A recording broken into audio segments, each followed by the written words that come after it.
Hello दोस्तों, welcome to money stalkers. देखिएगा, इस वीडियो के अंदर हम लोग बात करने वाले हैं तीन कंपनीज के बारे में। सबसे पहले हम लोग बात करेंगे रिलायंस के बारे में, बाद में हम लोग बात करेंगे टाटा पावर के बारे में, और हम लोग बात करने वाले हैं कंपनी के अंदर बोनस का बेनिफिट मिलने वाला है।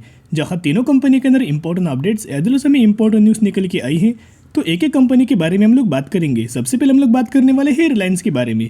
तो बेसिकली रिलायंस की अगर बात की जाए तो एक वेल डाइवर्सिफाइड हमें कंपनी का बिजनेस है, जहाँ कंपनी लगातार अपना बिजनेस हमें एक्सपांड करते हुए देखने को मिल रहा है। बिजनेस एक्सपांड करना यानी कि अपना रेवेन्यू सोर्स इंक्रीज करना।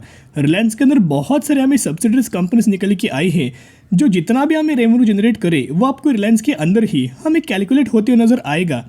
और उन्हीं कंपनी से रिगार्डिंग हमें शानदार तरीके से खबर भी देखने को मिल रही है, तो उसके रिगार्डिंग भी हम लोग बात करेंगे। लेकिन पिछले ट्रेडिंग सेशन में अगर आप देखोगे तो 1.5% की जंप हमें पॉजिटिविटी के अंदर देखने को मिल चुकी है। लेकिन जिस तरह से कंपनी ने अपना Q2 का जो रिजल्ट परफॉर्म किया था, कोई दोस्तों अच्छा हमें रिलायंस ने Q2 का अपना रिजल्ट परफॉर्म नहीं किया। नेट प्रॉफिट के अंदर गिरावट हमें देखने को मिली, जिसकी वजह से रिजल्ट कंपनी ने अच्छा नहीं परफॉर्म किया। तो जिसकी वजह से ब्रोकर्स अगर आप देखोगे, एनालिस्ट अगर आप देखोगे, बहुत ज़्यादा इन्होंने पैनिक लेवल हमें क्रिएट करते नजर आ रहे थे। जहां 2200 रुपये के टारगेट रिलायंस के अंदर दिया था, 1800 रुपये का टारगेट हमें रिलायंस के अंदर दिया था, और 2000 रुपये का टारगेट हमें रिलायंस के अंदर ब्रोकर्स लोगों ने, एनालिस्ट लोगों ने देते हुए नजर आया था। लेकिन दोस्तों एक ही पॉइंट में आपके साथ शेयर करना चाहूँगा, स्लाइटली पैनिक लेवल हमें रिलायंस के अंदर नजर आ सकते हैं। लंबे समय के लिए कंपनी बहुत अच्छी है, एक फंडामेंटली कंपनी स्ट्रॉन्ग, हमें आने वाले फ्यूचर में एक मल्टीबैग रिटर्न आपको देते हुए नजर आ सकती है।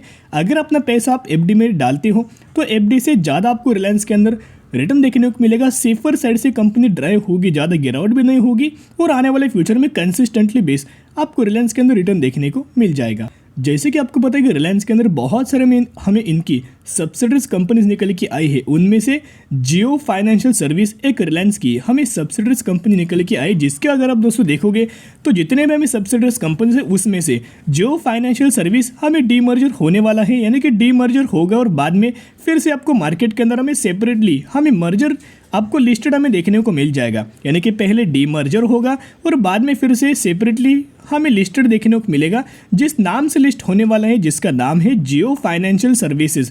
जहां जियो रिगार्डिंग दोस्तों जो भी कंपनी यहाँ बिजनेस करेगी, जो भी कंपनी अपना रेवेन्यू जनरेट करेगी, वो आपको जियो फाइनेंशियल सर्विस के ही अंदर हमें एड ऑन होते हुए हमें नजर आ जाएगा। उसी रिगार्डिंग एक बहुत गजब की पॉजिटिव हमें चीज़ निकल के आई है। केवी कामत की तरफ से अगर आप देखोगे नेम RIL इंडिपेंडेंट डायरेक्टर, तो बेसिकली इनको इंडिपेंडेंट डायरेक्टर अपॉइंट किया गया है रिलायंस के अंदर। किसके अंदर? जियो फाइनेंशियल सर्विसेज के अंदर केवी कामत इनका नाम हमें निकल के आया है। जो इंडिपेंडेंट डायरेक्टर जो इनको लाया गया है, तो अगले 5 सालों तक दोस्तों ये जियो फाइनेंशियल सर्विसेज के इंडिपेंडेंट डायरेक्टर होने वाले हैं। तो अच्छे खासी बेसिस के ऊपर इनको हमें अपॉइंट करते नजर आ रहा है। तो यहाँ दोस्तों आप कंप्लेंट न्यूज़ देख सकते हो, has appointed banker KV Kamath as independent director of RIL for the period of 5 years.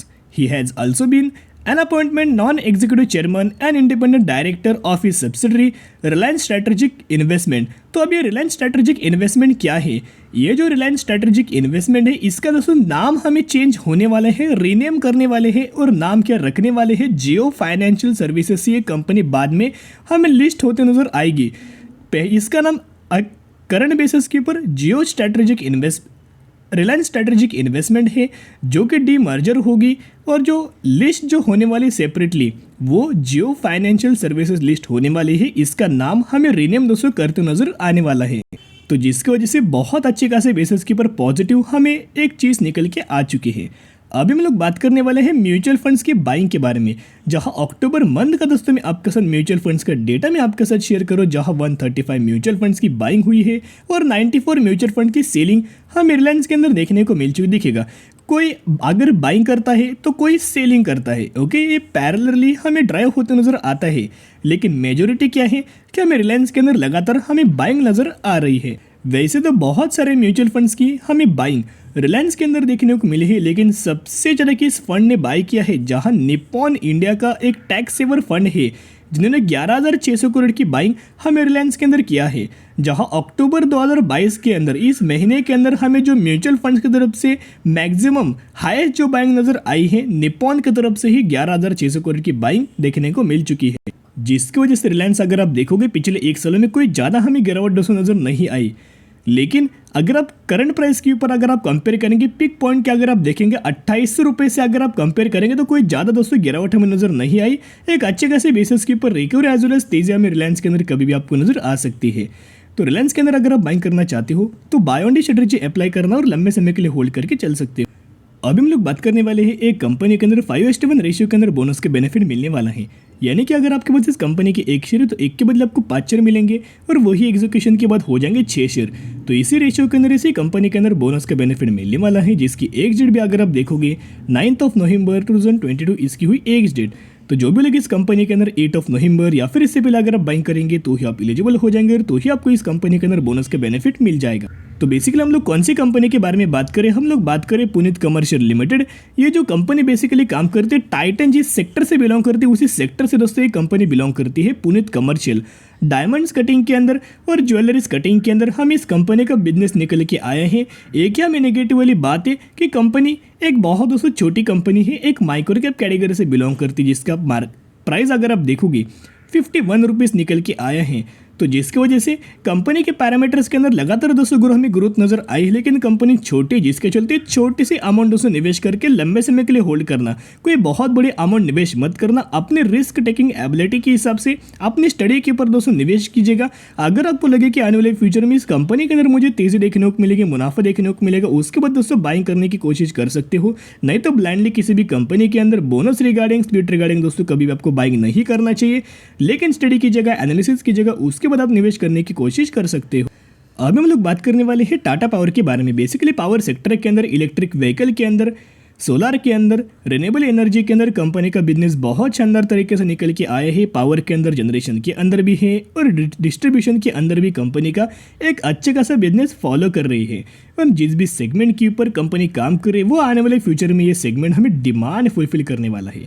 जो भी कंपनी आने वाले फ्यूचर में डिमांड फुलफिल करेगी उस कंपनी के रेवेन्यूज के ऊपर और नेट प्रॉफिट के अंदर एक शानदार तरीके से जंप दोस्तों आपको देखने को मिल सकती है।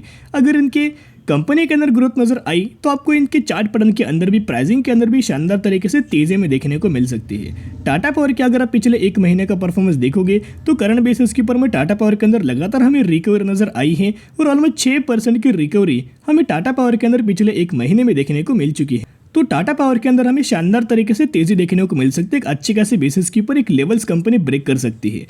तो सबसे पहले क्या अपडेट से, जहां अगर आपने एक टाटा पावर का Q2 का अगर आप रिजल्ट देखा होगा तो Q2 के रिजल्ट्स के अंदर शानदार तरीके से टाटा पावर ने परफॉर्म किया है, लेकिन कोई ज़्यादा जंप देखने को नहीं मिली। रेवेन्यूज के अंदर देखोगे 40% की जंप, नेट इनकम के अंदर 94% की जंप और नेट प्रॉफिट मार्जिन के अंदर ऑलमोस्ट 40% की जंप, यानी कि हर एक पैरामीटर के अंदर बहुत शानदार तरीके से कंपनी ने परफॉर्म किया है। तो इसी के चलते जो कंपनी का पिछले 1 सालों के मैंने चार्ट पैटर्न ओपन कर चुके 2 लेवल्स में आपके साथ शेयर करना चाहूँगा, जहां दोस्तों लेवल्स आपको पता होंगे। बेसिकली इनका जो रेजिस्टेंस लेवल निकल के आया है 250 रुपीज़ का रेजिस्टेंस लेवल है। और सपोर्ट लेवल की अगर बात की जाए तो कंपनी का सपोर्ट लेवल हमें 200 रुपये का extremely higher level support level निकल के आया है। पिछले इसी लेवल्स के अंदर हमें कंपनी ड्राइव हो रही, इसी लेवल्स के अंदर हमें कंपनी ट्रेड कर रही है। तो अभी लगातार टाटा पावर के अंदर जो हमें रिकवरी नजर आई है तो शानदार तरीके से जल्द आपको टाटा पावर के अंदर ब्रेकआउट नजर आ सकता है और 300 रुपये का टारगेट आप लेके पकड़ सकते हैं शॉर्ट टर्म बेस। लंबे समय के लिए 500 के भी ऊपर, 1000 के भी ऊपर कंपनी मिल जाएगी, लेकिन करंटली बहुत ज़्यादा चीपेस्ट प्राइस के ऊपर निकल के आई है। So buy on the strategy apply करना और लंबे समय के लिए होल्ड करके चल सकते हो। तो आज के लिए इतने, अगर आपको वीडियो पसंद है जरूर वीडियो को लाइक शेयर और सब्सक्राइब कर सकते हो। फिर मिलेंगे, बाय।